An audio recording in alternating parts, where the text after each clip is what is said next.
شروع اللہ کے نام سے جو بڑا مہربان نہایت رحم والا ہے۔ ناظرین، قارون حضرت موسیٰ علیہ السلام کے چچا یزہر کا بیٹا تھا۔ بہت ہی شکیل اور خوبصورت آدمی تھا، اسی لیے لوگ اس کے حسن و جمال سے متاثر ہو کر اس کو منور کہا کرتے تھے۔ اس کے ساتھ ساتھ اس میں یہ کمال بھی تھا کہ وہ بنی اسرائیل میں تورات کا بہت بڑا عالم اور بہت ہی بااخلاق انسان تھا، اور لوگ اس کا بہت ہی ادب و احترام کرتے تھے۔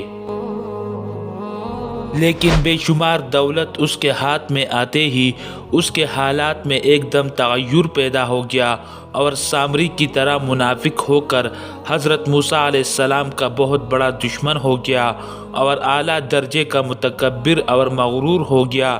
جب زکوٰۃ کا حکم نازل ہوا تو اس نے حضرت موسیٰ علیہ السلام کے روبرو یہ عہد کیا کہ وہ اپنے تمام مالوں میں سے 1000واں حصہ زکوٰۃ نکالے گا۔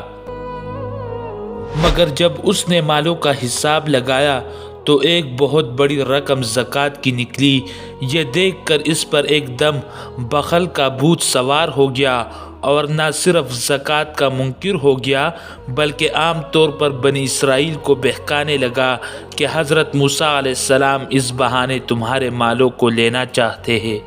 یہاں تک کہ حضرت موسیٰ علیہ السلام سے لوگوں کو برگشتہ کرنے کے لیے اس خبیث نے یہ گندی اور گناونی چال چلی کہ ایک عورت کو بہت زیادہ مال و دولت دے کر آمادہ کر لیا کہ وہ آپ پر بدکاری کا الزام لگائے۔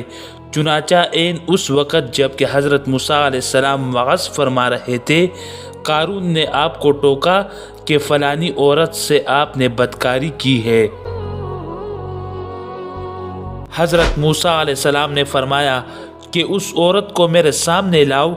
چنانچہ وہ عورت بلائی گئی تو حضرت موسیٰ علیہ السلام نے فرمایا کہ اے عورت، اس اللہ کی قسم جس نے بنی اسرائیل کے لیے دریا کو پاڑ دیا اور عافیت و سلامتی کے ساتھ دریا کے پار کرا کر فرعون سے نجات دی، اے عورت سچ سچ کہہ دے کہ واقعہ کیا ہے۔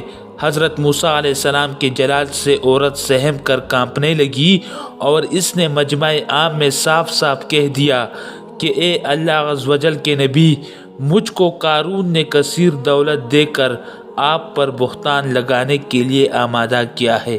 پھر حضرت موسیٰ علیہ السلام نے مجمع سے فرمایا کہ جو قارون کا ساتھی ہو وہ قارون کے ساتھ ٹھہرا رہے، اور جو میرا ساتھی ہو وہ قارون سے جدا ہو جائے۔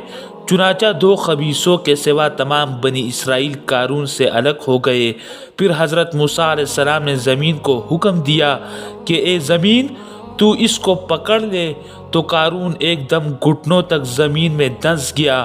پھر آپ علیہ السلام نے دوبارہ زمین سے یہی فرمایا تو وہ کمر تک زمین میں دھنس گیا۔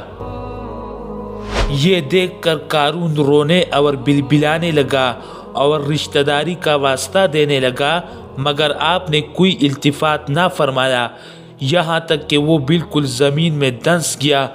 2 منحوس آدمی جو قارون کے ساتھی تھے لوگوں سے کہنے لگے کہ حضرت موسیٰ علیہ السلام نے قارون کو اس لیے دھنسا دیا ہے تاکہ قارون کے مکان اور اس کے خزانوں پر خود قبضہ کر لے۔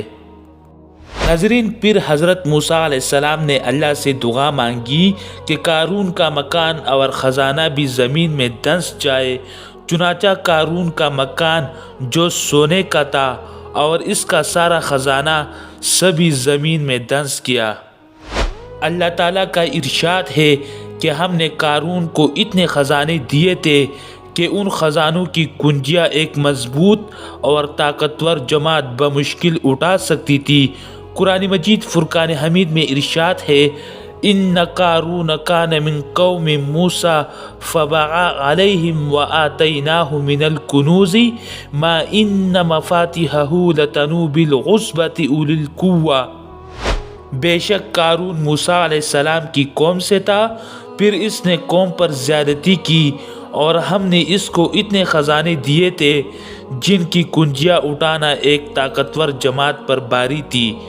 ناظرین، یہ تھی ہماری آج کی ویڈیو۔ اسی امید کے ساتھ ہمیں اجازت دیجیے کہ آپ کو ہماری ویڈیو پسند آئی ہوگی۔ ملتے ہیں بہت جلد ایک نئی تاریخی، تحقیقی اور معلوماتی ویڈیو کے ساتھ۔ اللہ رب العزت آپ کا حامی و ناصر ہو۔